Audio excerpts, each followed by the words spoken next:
Magkano ba ang kailangan mong puhunan para makabili ka ng PLDT na stock? Mag-i-invest ka sa Philippine stock market.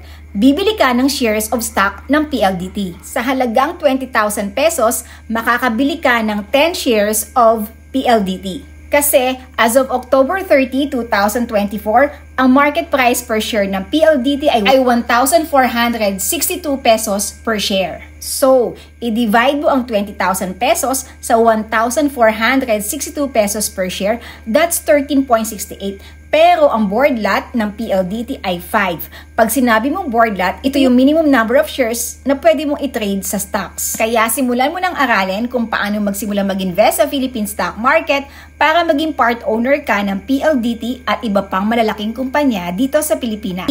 Hindi lang yun, magandang preparation yan para mapagandaan mo ang iyong retirement, para sa education ng iyong mga anak, para magkaroon ka ng ekstrang pagkakitaan at ang the best dyan, maipapamana mo ang iyong knowledge sa iyong mga anak or apo, and then yung mga anak at apo mo pag natuto, ipapamana naman nila ang knowledge nila sa kanilang mga anak at apo.